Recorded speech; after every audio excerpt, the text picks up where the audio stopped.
ദിനോസറുകളെക്കുറിച്ചുള്ള ആദ്യ ഗവേഷണങ്ങൾ 17 നൂറ്റാണ്ടിൽ ആരംഭിച്ചു. 1676-ൽ റോബർട്ട് പ്ലോട്ട് എന്ന ബ്രിട്ടീഷ് മ്യൂസിയം സൂക്ഷിപ്പുകാരൻ ഒരു വലിയ മനുഷ്യന്റെ തുടയിൽ ഫോസിൽ കണ്ടെത്തി. അന്നത്തെ ശാസ്ത്രലോകം ഇതിനെ വലിയ മനുഷ്യരുടെ അസ്ഥിയെന്ന് കരുതി. 1830-കളിൽ വില്യം ബെക്ലാൻഡ് എന്ന ശാസ്ത്രജ്ഞൻ ഇത്തരം നിരവധി വൻകിട അസ്ഥികൾ കണ്ടെത്തി. ഈ അസ്ഥികൾ സാധാരണ ജീവികളെക്കാൾ പലമടങ്ങ് വലുതായിരുന്നു. പിന്നീട് നടത്തിയ പഠനങ്ങളിൽ ഇവ കരയിൽ ജീവിച്ചിരുന്ന ഒരു അതിപ്രാചീന ജന്തുക്കളുടെ അവശിഷ്ടങ്ങളാണെന്ന് തിരിച്ചറിഞ്ഞു. 1842-ൽ ശാസ്ത്രജ്ഞൻ റിച്ചാർഡ് ഓവൻ ഈ ജീവികൾക്ക് ഡൈനോസർ എന്ന പേര് നൽകി. ദിനോസറുകളുടെ ചരിത്രം 250 ദശലക്ഷം വർഷങ്ങൾക്ക് മുൻപുള്ള ട്രിയാസിക് കാലഘട്ടത്തിൽ ആരംഭിച്ചു. അന്ന് ഭൂമിയുടെ ഭൂഖണ്ഡങ്ങൾ ഒന്നിച്ച് പാൻജിയ എന്ന പേരിൽ രൂപം കൊണ്ടിരുന്നതായിരുന്നു. കാലാവസ്ഥ വളരെ ചൂടും വരണ്ടതുമായിരുന്നതിനാൽ വലിയ വനങ്ങൾ കുറവായിരുന്നു. ഈ കാലഘട്ടത്തിലാണ് ആദിമ ദിനോസറുകൾ കരയിലേക്ക് എത്തുന്നത്. അവയിൽ ചിലർ സസ്യബുക്കുകൾ ആയിരുന്നു, ചിലർ മാംസബുക്കുകളും, ചിലർ പക്ഷികളായി പരിണമിച്ചു. ട്രിയാസിക് കാലഘട്ടത്തിലെ പ്രധാന ദിനോസറുകൾ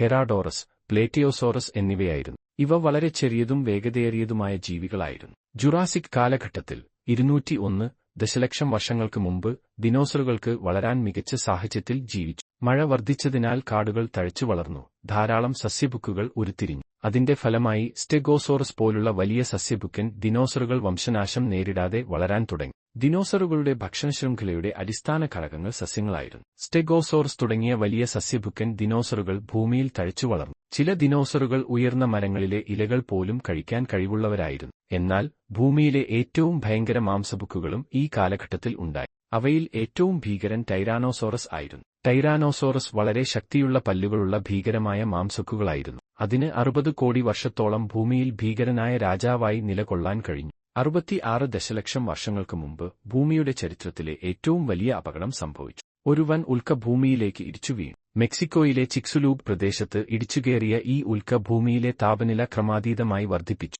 ഇതിന്റെ ആഘാതം കൊണ്ട് അഗ്നിപർവ്വതങ്ങൾ പൊട്ടിത്തെറിച്ചു, ആകാശം പൊടിപടലത്തിൽ മുഴുവൻ മൂടി. സൂര്യപ്രകാശം തടയപ്പെട്ടതോടെ ചെടികൾ നശിച്ചു.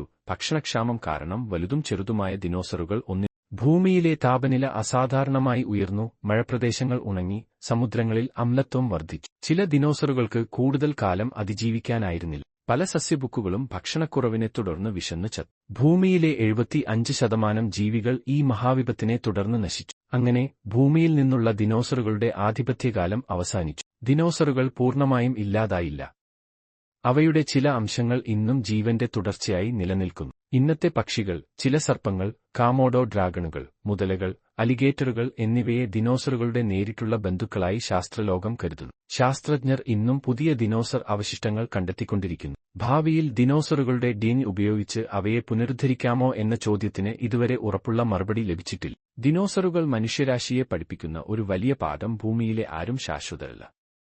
ഭൂമിയുടെ പരിസ്ഥിതി നന്നായി സംരക്ഷിക്കാതെ ജീവിക്കുകയാണെങ്കിൽ നമ്മളും ഒരിക്കൽ ദിനോസറുകൾ പോലെ അപ്രത്യക്ഷരാകും. പ്രകൃതിയെ മാനിക്കാതെ മാനവർക്ക് ജീവിക്കാനാകില്ല എന്നതാണ് ദിനോസറുകളിൽ നിന്ന് നമ്മൾ മനസ്സിലാക്കുന്ന ഏറ്റവും വലിയ പാഠം. ഇതേക്കുറിച്ച് നിങ്ങൾക്ക് ഇതിലും കൂടുതലായി അറിയാവുന്ന കാര്യങ്ങൾ ഉണ്ടെങ്കിൽ താഴെ കമന്റ് ചെയ്യാൻ മറക്കരുത്. വീഡിയോ ഇഷ്ടമായെങ്കിൽ ഷെയർ ചെയ്യുക, ലൈക്ക് ചെയ്യുക.